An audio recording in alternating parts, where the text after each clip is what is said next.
Definisi pelecehan seksual. Pelecehan seksual adalah segala macam bentuk perilaku yang berkonotasi atau mengarah kepada hal-hal yang mengandung seksual yang dilakukan secara sepihak dan tidak diharapkan oleh orang yang menjadi sasaran, sehingga menimbulkan reaksi negatif seperti malu, marah, benci, tersinggung, dan sebagainya pada diri individu yang menjadi korban pelecehan tersebut.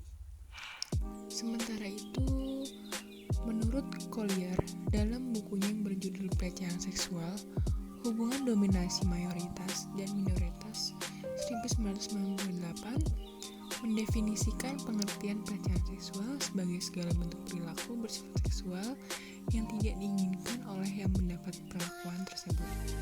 Menurut Kurnianingsih, pelecehan seksual ini merupakan persoalan yang harus diletakkan pada perspektif gender, di mana pelecehan seksual merupakan manifestasi dari besarnya sistem di mana laki-laki merupakan pengatur kepercayaan sosial.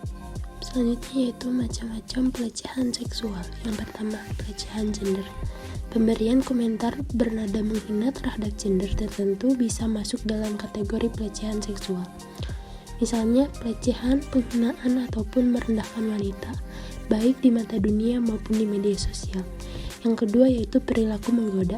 Pelecehan seksual juga bisa terjadi karena adanya perilaku menggoda, baik di tempat umum maupun di lingkungan kerja atau sekolah. Mulai dari ajakan seksual yang tidak diinginkan, mengajak pergi, dan cara yang memaksa. Yang ketiga, pemaksaan seksual. Memaksa seseorang untuk melakukan aktivitas seksual juga masuk dalam jenis pelecehan seksual yang bisa terjadi, apalagi jika pemaksaan ini juga disertai dengan ancaman hukuman tertentu dan membuat korban merasa takut. Yang keempat, menjanjikan imbalan. Pelecehan seksual juga berupa ajakan untuk melakukan hubungan intim dengan menjanjikan imbalan tertentu. Hal ini bisa dilakukan baik secara terang-terangan maupun secara tertutup. Dalam beberapa kasus, imbalan yang sudah dijanjikan bisa saja tidak pernah diberikan. Data kasus pelecehan seksual di Indonesia tahun 2020-2021. Menurut data Komisi Nasional Hak Asasi Manusia atau Komnas HAM tahun 2021, sepanjang tahun 2020 tercatat kekerasan terhadap perempuan kurang lebih sebanyak 299.911 kasus. Berdasarkan dari kasus yang tercatat di Komnas HAM, sebanyak 291.677 kasus bersumber dari pengadilan agama, 8.234 kasus bersumber dari lembaga layanan mitra Komnas Perempuan, dan sebanyak 2.389 kasus bersumber dari unit pelayanan dan rujukan. Kasus kekerasan seksual merupakan kasus tertinggi dalam kekerasan terhadap perempuan, yaitu sebanyak 962 kasus yang terdiri dari 166 kasus pencabulan, 299 kasus pemerkosaan, 181 kasus pelecehan seksual, dan sebanyak 5 kasus persetubuhan. Tidak hanya terjadi di ranah komunitas atau publik, kasus kekerasan terhadap perempuan juga terjadi di lingkungan rumah tangga. Sebanyak 6.480 kasus terjadi kekerasan terhadap perempuan dalam rumah tangga. Berdasarkan provinsi yang memiliki angka kekerasan terhadap perempuan tertinggi, yaitu Provinsi DKI Jakarta sebanyak 2.461 kasus, disusul oleh Provinsi Jawa Barat sebanyak 1.011 kasus, sedangkan Provinsi Jawa Timur sebanyak 687 kasus. Hal ini cukup menjadi sorotan bagi pemerintah untuk lebih meningkatkan penanganan kasus kekerasan terhadap perempuan. Selanjutnya ada pasal untuk kasus pelecehan seksual. Sebagai konstitusi, Undang-Undang 1945 mengatur masalah ini secara tersirat dalam pasal 28G dan pasal 28I. Dalam pasal 28G, setiap orang berhak atas perlindungan diri, kehormatan dan martabat, serta rasa aman dari perlindungan diri, ancaman ketakutan untuk berbuat atau tidak berbuat sesuatu. Pasal 28I menyebut setiap orang memiliki hak untuk tidak disiksa dan mendapat perlakuan diskriminatif. Undang-Undang Nomor 39 Tahun 1999 tentang Hak Asasi Manusia juga mengatur perihal hak warga negara untuk bebas dari kekerasan seksual.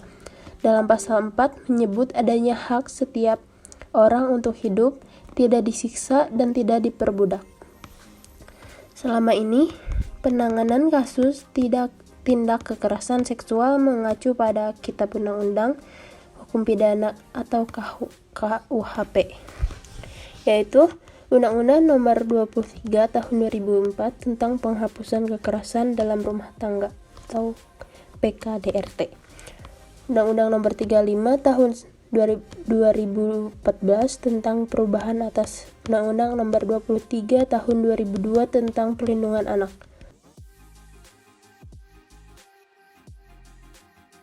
Hukum untuk kasus pelecehan seksual. Hukum pidana bagi pelaku pelecehan seksual sendiri juga diatur di dalam pasal 289 hingga 296 KUHP dengan hukuman maksimal 5 tahun penjara. Dalam hal tersebut pastinya juga telah terdapat sejumlah bukti yang telah dirasa cukup untuk memasukkan pelakunya ke dalam sel. Hukum pidana untuk pelaku pelecehan seksual tersebut ternyata juga masih tergantung dengan beberapa faktor dan sesuai dengan jenis kejahatan yang dilakukan. Di antaranya ada pasal-pasal yang telah ditentukan, yaitu yang pertama pasal 281 di mana mempunyai ketentuan mengenai hukum pidana bagi pelaku pelecehan seksual tersebut, di mana akan diancam pidana penjara maksimal 2 tahun 8 bulan dan denda paling banyak sebanyak Rp4.500. Yang kedua, pasal 285 menyatakan bahwa siapapun yang telah melakukan kekerasan atau ancaman kekerasan di mana memaksa wanita agar melakukan tindakan bersetubuh dengannya di luar pernikahan dan diancam karena sudah melakukan pemerkosaan sekaligus dipidana paling lama 12 tahun. Ketiga, pasal 286 mengatakan bahwa siapapun yang melakukan setubuh pada wanita di mana di luar pernikahan dan sedang dalam keadaan pingsan sekaligus lemah, maka tindak pidananya maksimal 9 tahun. Keempat, pasal 289 mengulas juga hukum pidana bagi pelaku pelecehan seksual mengenai seseorang yang memaksa orang lain melakukan atau membiarkan perbuatan cabul juga ternyata diatur di dalamnya selama kurang lebih 5 tahun. Nah, jadi di Indonesia itu ada beberapa kasus pelecehan seksual.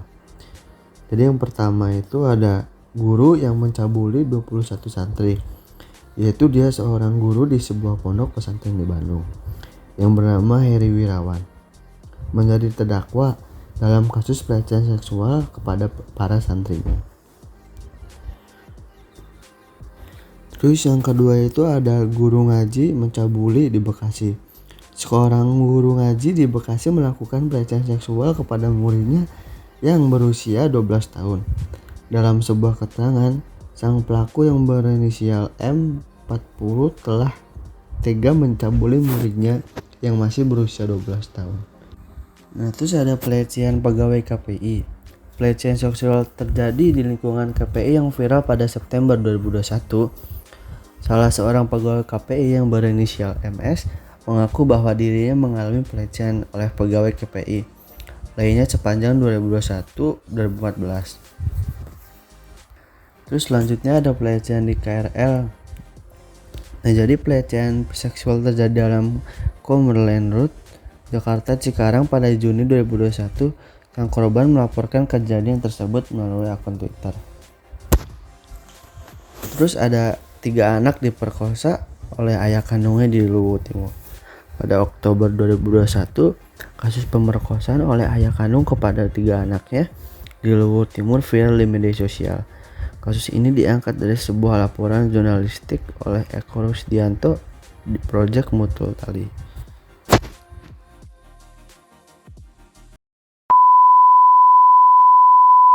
Delapan dari 10 perempuan di Indonesia pernah mengalami pelecehan seksual di ruang publik.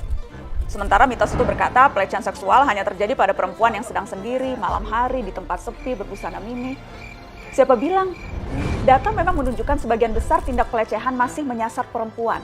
Tapi coba dengar, Lokasi yang paling banyak menjadi latar terjadinya pelecehan seksual, jalan umum, transportasi publik, lalu sekolah dan kampus. Semuanya adalah ruang publik. Dan kasus pelecehan seksual di ruang publik ternyata paling tinggi bukan di malam hari, tapi terjadi di siang hari. Ya, siang hari tanpa gelap memberi kesempatan untuk sembunyi. Ditambah lagi, jenis pakaian yang dikenakan korban secara statistik bukanlah faktor signifikan. Jadi sudahi sajalah perbincangan tentang pelecehan seksual yang berangkat dari menakar ketelanjangan dan menghakimi korban. Faktanya, siapapun bisa menjadi sasaran pelecehan. Kita tidak hanya bicara soal sentuhan, tapi juga apa yang disebut catcalling, stalking, melakukan paksaan kencan, pertanyaan yang terlalu pribadi atau sederet lainnya. Juga pelecehan melalui dunia maya lewat komentar-komentar yang tidak sepatutnya. Teman-teman, pelecehan seksual di ruang publik ini bukan sebatas tentang berapa angka korban, tapi juga batu sandungan bagi sepak terjang perempuan. Kita perempuan jadi harus terbatasi ruang geraknya, diciutkan nyalinya, dipasung ekspresinya, diberatkan langkahnya, dan dibuat bertanya-tanya, apakah diri kita berharga? Ini semua terjadi di ruang publik, tempat yang seharusnya terlindungi karena tertoreh kata publik di sana. Bahkan semua itu kadang-kadang terjadi seketika di hadapan kita, sementara kita hanya menjelma sepasang mata yang terpaku dan membatu. Mungkin terlalu terkejut, takut, bimbang, ragu-ragu, atau seperti yang terdata. 91% dari kita tidak melakukan apapun karena tidak tahu harus berbuat apa. Padahal kita sebagai bystander yang aktif seharusnya bisa memberikan perbedaan. Pertanyaannya, apa yang sungguh bisa kita lakukan? Salah satu metode itu bernama 5D, 5D, 5 cara melindungi seseorang yang mengalami pelecehan. Terdiri dari ditegur, dialihkan, dilaporkan, ditenangkan, direkam.